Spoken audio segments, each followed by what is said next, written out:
This is the Dallas Morning News. It's Monday, February 17th. Partly sunny and breezy today in Dallas with a high of 55. More clouds will move in later this evening with a low of 44. Here are today's headlines. Dallas Mavericks assistant coach Darrell Armstrong was arrested Saturday on a charge of aggravated assault after allegedly hitting his girlfriend with a gun. Dallas police responded to a call at about 3:45 a.m. Saturday in the 1000 block of Ross Avenue. According to police, Armstrong was involved in an argument before he allegedly struck the victim with a gun and threatened to shoot her. The victim was identified in the warrant as Armstrong's girlfriend. The pair was in their shared apartment when she said she saw a text from another woman on Armstrong's phone that prompted an argument. She said Armstrong had been drinking and demanded her key to the apartment, which she gave him. Armstrong was said to be on the phone with another person a little while later when he entered the kitchen and allegedly struck the woman on the right side of her face with a pistol. Armstrong then allegedly loaded the gun and said he was going to shoot her, at which point she said she left the apartment and crossed the street to call her family and the police. Police reported observing a mark on her face. Armstrong was arrested without incident, and the gun was located in the apartment after he consented to a search. In other news, a new political group opposed to President Donald Trump is organizing protests across the nation, including one today at Dallas's City Hall. The 50-51 movement first took off earlier this year on social media under the hashtags Build the Resistance and 50-51.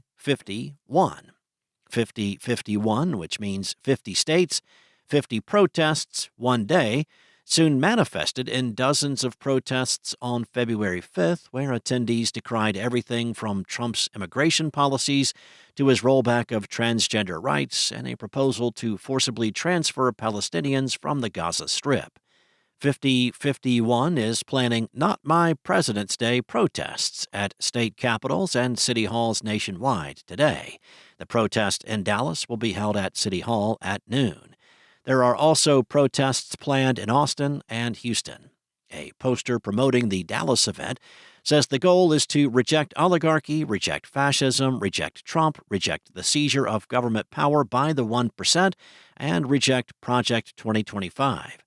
The group's website says the movement was designed to be peaceful and violence of any kind will not be tolerated.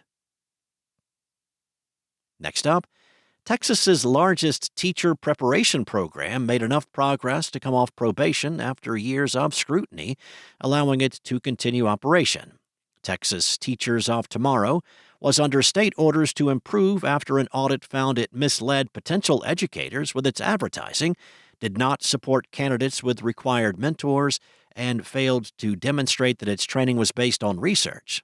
Friday's vote by the State Board for Educator Certification allowed the company to have full accreditation, which an educator prep program needs to produce certified teachers. The decision caps a multi-year saga that played out as Texas's teacher recruitment and retention problems worsened. And as you plan to trim trees and clear the yard this spring, the Dallas Zoo is asking you to consider donating your leafy twigs and branches. The Browse program at the Dallas Zoo is accepting recently trimmed or felled landscaping to help feed and enrich its animals, from the towering African elephant to the spectacled dusky leaf monkey. The program started in 2016 and relaunched last year after a pandemic hiatus. It involves collecting tender shoots, twigs, and green leaves of trees and shrubs that are fresh and have not been treated with chemicals such as pesticides. If you are interested in donating your tree or shrub trimmings, the Dallas Zoo has a handy guide on which plants are accepted. The guide also provides instructions for DFW residents who want to deliver to the zoo or have the browse picked up, and other frequently asked questions. Thanks for listening. For more on today's stories and the latest breaking news, visit dallasnews.com. Enjoy your day, and I'll be back tomorrow with more from the Dallas Morning News.